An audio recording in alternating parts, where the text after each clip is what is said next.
10 minutes. నా పేరు వచ్చేసరికి శ్యామ్ కుమార్. మాది HRC right to information trust. ఇది హైదరాబాద్లో ఉంది. ఫ్రమ్ హైదరాబాద్ టు నకరేకల్ ఇది ఇక్కడికి మేము నడుచుకుంటూ వచ్చాం.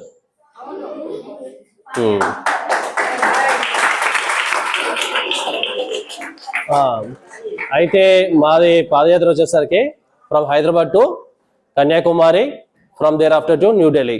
టోటల్ 3,500 కిలోమీటర్స్ మా జర్నీ. ఇప్పటికీ 250 కిలోమీటర్స్ అయిపోయింది. ఇంకా 3,500 కిలోమీటర్స్ మా టోటల్ జర్నీ. అయితే ఈ జర్నీ యొక్క ముఖ్య ఉద్దేశం ఏంటంటే, ఫస్ట్ ఆఫ్ ఆల్ మా గురించి చెప్తాం. మాది వచ్చేసరికి 2022లో మాది ఎన్జిఓ రిజిస్టర్డ్. 2022 నుంచి ఇప్పటి వరకే 26 మంది చిన్నపిల్లలకి హార్ట్ ఆపరేషన్, నెక్స్ట్ 15,000 మంది పిల్లలకి మధ్యాహ్నం భోజనం పెడతారు కదా, మీకు ప్లేట్లు గ్లాసులు కావాలి కదా, అవి 15,000 మంది పిల్లలకి ప్లేట్స్ గ్లాసెస్ పంచాం. అలానే బుక్స్, నోట్ బుక్స్ 10,000 మందికి పంచాం. అవి కాక పిల్లలు స్కూల్కి వెళ్లకుండా కొందరిని పనిలో పెడతారు కదా, అలాంటి పిల్లల్ని 150 మంది పిల్లల్ని రెస్క్యూ చేశాం. అవి కాకుండా రాత్రి 10 తర్వాత మనం తినాలనుకున్నా రోడ్ల మీద ఏమైనా దొరుకుతుందా, అది ఆకలితో ఉండేటోళ్ళు చాలా మంది ఉంటారు. అలాంటి వాళ్ళ కోసం లేట్ మీల్స్ అని, మధ్యాహ్నం కూడా తిండి లేక బాధపడేటోళ్ళ కోసం హ్యాపీ మీల్స్ అని, అది కాకుండా 10 రూపీస్ మీల్స్ కూడా స్టార్ట్ చేశాం. అయితే ఇవన్నీ ఒక స్టేజ్ వరది మాది ప్రోగ్రామ్స్. అయితే 2026 కొత్తగా న్యూ ఇయర్ స్టార్ట్ అయింది కదా, ఈ న్యూ ఇయర్ ఒక స్పెషల్గా ఉండాలి, ఒక బలమైన దేశాన్ని తయారు చేయాలన్న ఉద్దేశంతో మేము స్టార్ట్ చేసిందే నిషాముక్త్ భారత్ మూమెంట్. అంటే మత్తు పదార్థాలకి దూరంగా మన భారతదేశాన్ని నడిపియాలన్న ముఖ్య ఉద్దేశంతో ఈ పాదయాత్ర స్టార్ట్ అయింది. మత్తు పదార్థాలు అంటే డ్రగ్స్, ఓకే, డ్రగ్స్, ఓకే. అయితే మనం నిత్యం చూసే డ్రగ్స్ ఏంటి చెప్పండి? సిగరెట్, మందు, గంజా చూస్తున్నారా? ఓకే ఓకే, సిగరెట్ కానీ మందు కానీ మనం రెగ్యులర్గా చూసేవి. అయితే ఈ సిగరెట్ తాగిన వాళ్ళు కావచ్చు, మందు తాగిన వాళ్ళు కావచ్చు, రీజన్ చిన్న మాకు కావాల్సింది ఓన్లీ 10 మినిట్సే. మీరు ఒక 10 మినిట్స్ విన్నారనుకో, మేము మళ్ళీ పాదయాత్ర స్టార్ట్ చేసుకోవాలి. అయితే ఈ సిగరెట్ కానీ మందు కానీ తాగేటోళ్ళని చూసి ఉండొచ్చు మీరు. వీళ్ళు ఏం చేస్తారు, మీరు యూట్యూబ్లో చాలా చూడొచ్చు. ఇలాగ యూట్యూబర్ అన్నావు కదా, యూట్యూబ్లో చూసే వీడియోలు ఏంది, తాగుతాడు బండలేక లేచ కింద పడ, ఇలాంటి వీడియోలు చూసిరా? ఎందుకు అట్లా అవుతుంది? వాళ్ళు తాగినాక వాళ్ళు ఏం చేస్తారు అన్నది వాళ్ళకి తెలియదు. మన ఇండియాని మనం ప్రేమిస్తున్నావా? Do you love your country? I can't hear your voice. That's good.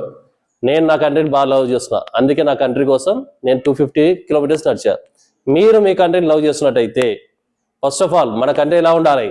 We should be ideal to all the nations. అన్ని దేశాలకి మనం గొప్పగా ఆదర్శంగా మనం ఉండాలి.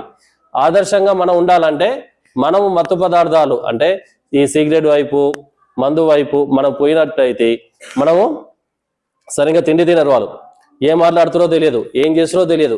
మంచి పని చేయాల్సిన వాళ్ళు ఏం చేస్తారు, రోడ్ల మీద తాగి తిరుగుతారు, కొడతారు, కొట్లాడుకుంటారు, చంపుకుంటారు, ఎన్నో అవుతున్నాయి, యాక్సిడెంట్ చేస్తారు. అలాంటి యువత కావాలా మనకి? మనకు కావాల్సింది ఎవరు? ఎలాంటి వాళ్ళు కావాలి? మంచి తెలివిగల వాళ్ళు కావాలి. అలాంటి వాళ్ళు అయితేనే మన దేశం ముందుకెళ్తుంది, మన ఇల్లు ముందుకెళ్తుంది, మనం ముందుకెళ్తాం. అలాంటిది కావాలంటే మనం ఏం చేయాలి? వాటికి మనం దూరంగా ఉండాలి అన్న ఉద్దేశంతో మా యువత, నెక్స్ట్ రాబోయే జనరేషన్, స్టాండర్డ్ జనరేషన్, ప్రతి దేశానికి భారతదేశం అంటే ఒక గొప్ప దేశం, ఇక్కడ ఎలాంటి మత్తు పదార్థాలకి చోటు లేదని చెప్పాలి అన్న ఉద్దేశంతో మా పాదయాత్ర స్టార్ట్ అయింది. అయితే ఈ పాదయాత్ర చేసేది ఎవరి కోసం అంటే మీకోసం. ఎందుకు అంటే రేపటి జనరేషన్ ఎవరు? మీరే కదా. రేపు మీరు వచ్చేలోపు, లేదా మీరు ఇప్పుడు ఇలాగ పాప అన్నది వచ్చేటప్పుడు చూసాను కదా, ఇప్పుడు తను బస్సులో వచ్చింది, బస్సు నుంచి తొంగి చూసావు, బస్సులో వచ్చింది, ఆ బస్సు నడిపే తను తాగి నడిపిననుకో పరిస్థితి ఏంటి? తను మళ్ళీ ఇంటికి వెళ్ళగలుగుతుందా? వెళ్ళలేదు. లేదు, వేరే ఎవరో మీ మమ్మీ డాడీ వాళ్ళు బండి మీద పోతురు, ఎవరో తాగి వస్తారు, వాళ్ళు తాగిచ్చిననుకో మన పేరెంట్సే కదా ఇబ్బంది. ఇలాంటి దేశం కావాలా మనకి? మనకి ఎలాంటి దేశం కావాలి? మంచి దేశం కావాలి. మంచి దేశం కావాలంటే మనం మంచి పౌరులుగా ఉండాలి. దేశం మంచి కావాలంటే మనం ఉండాలి ఫస్ట్. కాబట్టి అదే ఉద్దేశంతో మా పాదయాత్ర స్టార్ట్ అయింది. మీరు కూడా మన దేశాన్ని గొప్ప దేశంగా తీర్చిదిద్దాలనుకుంటురా? వినిపిస్తలేదు? అలాంటప్పుడు మనం ఒక ప్రతిజ్ఞ చేసుకుందాం. ప్రతిజ్ఞ అంటే ఒక ప్రామిస్. ఏ ప్రామిస్ అయితే మీరు చేస్తారో ఆ ప్రామిస్ని మీరు నిలబెట్టుకోవాలి.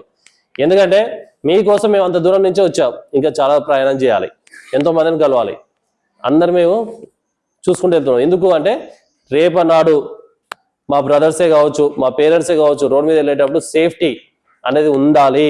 వాళ్ళు ఎక్కడ ఉన్నా, నా దేశంలో ఎక్కడ ఎవరు వచ్చినా సరే వాళ్ళకి సేఫ్టీ ఉందని మన దేశంలో ఉన్న ప్రతి ఒక్కరు చెప్పేటట్టు మనం ఉండాలి తప్ప మన దేశానికి వచ్చిన వాళ్ళని మనం దాడి చేసాం, చంపాము, ఇక్కడ సేఫ్టీ లేదన్నది ప్రపంచానికి మనం ఇచ్చే సందేశం కాదు. ఇక్కడ ఎవరు వచ్చినా సరే వాళ్ళకి ముప్పు ఉట్టలు మనం అన్నం మంచిగా పెడతాం అన్నది మనకు ఉంది. భారతదేశం ఏంటంటే అన్నపూర్ణ దేశం అని చెప్తారు, అవునా? అందులో ఆంధ్రప్రదేశ్ ఇంకా ఎక్కువ చెప్తారు. ఆంధ్రప్రదేశ్ అంటేనే అన్నపూర్ణ రాష్ట్రం అని చెప్తారు. ఎందుకంటే వచ్చిన వాళ్ళకి ఇక్కడ అన్నం పెడతారు. అలాంటిది మన దగ్గర ఉన్న సంస్కృతి.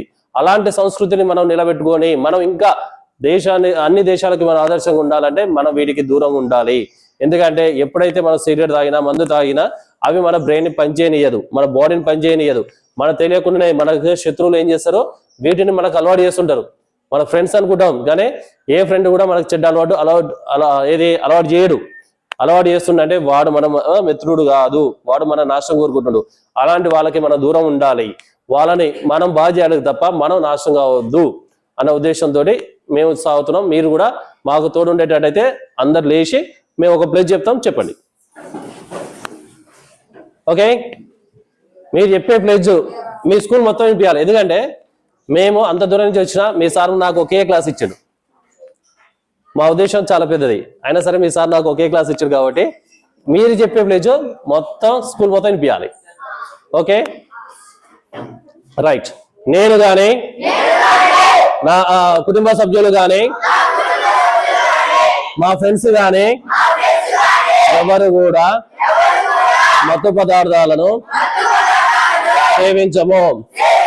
ఒకవేళ ఎవరైనా సేవిస్తున్నట్టు మా దృష్టికి వస్తే వారు మారడానికి కావాల్సిన